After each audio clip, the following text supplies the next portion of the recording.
Hello friends, and welcome to Storytime with Miss MacIntosh. Today we're going to read a book called Picture a Tree. And this story is by Barbara Reid.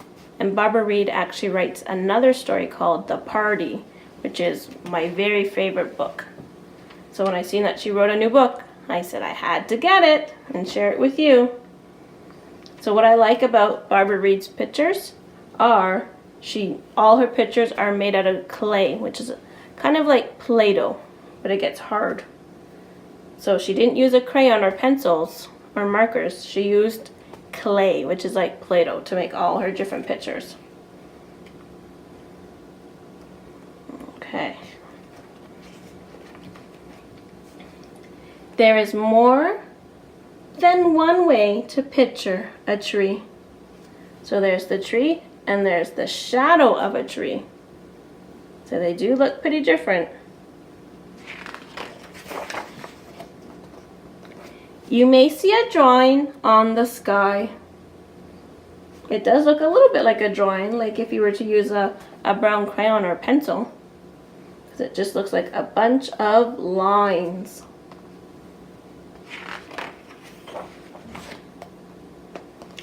A game of dress up. It does look a little bit like dress up because there's some clouds behind it. So it looks like the clouds are on the tree. And this tree has some birds on it. Like they're decorations. Oh, he lost his hat. Wonder if it's going to land on the tree too. The first drops of color. So when spring first starts to come, the trees only have a little bit of leaves. Then all the art supplies at once. And then during late spring and early summer, we get lots of beautiful leaves and the flowers are starting to grow. So there are lots of colors.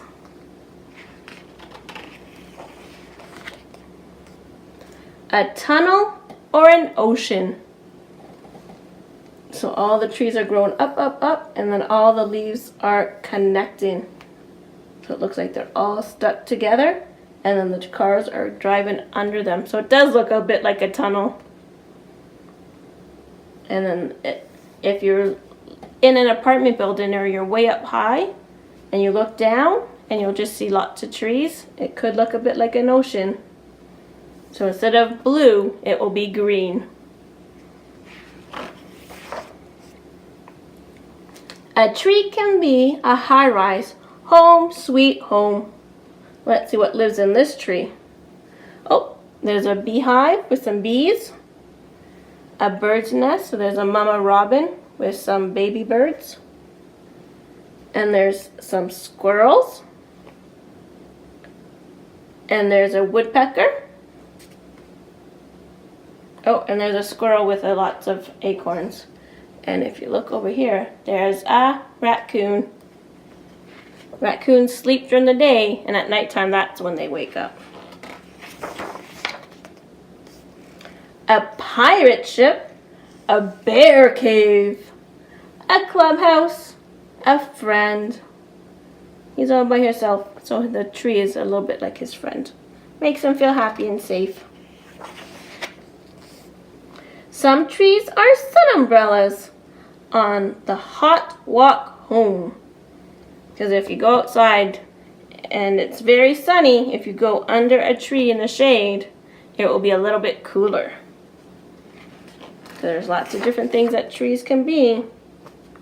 There are baby trees, in-betweens, grown-ups, and grandfathers. So they start to get bigger and bigger and bigger and bigger.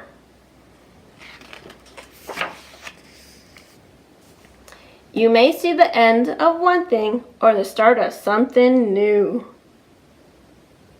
So, oh, the leaves are starting to turn yellow. That means it's starting to become fall.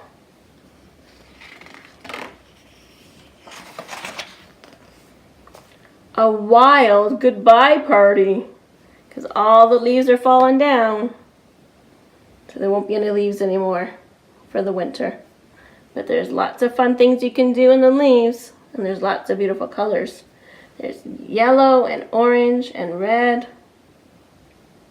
And then they start to turn brown. But you can jump in leaves and have a leaf fight. A glow in the darkness. Or skeletons. Because these trees are white birch. So they do look a little bit like skeletons. If you use your imagination, you can even see some faces in them.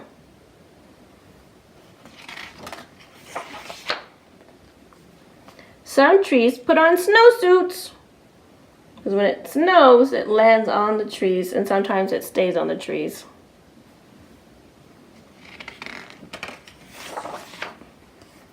Every winter holds spring, sleeping like a baby.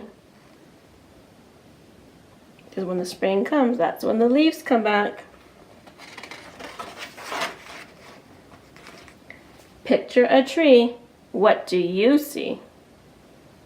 And there's the tree. And this one has the flowers on it growing. So it must be spring because all the snow is gone and the grass is growing again.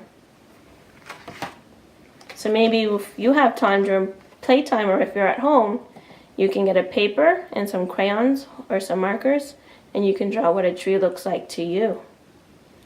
And I would like to see it. So if you do draw a tree, maybe you can ask a grown-up to take a picture and send it in to me into the comment section.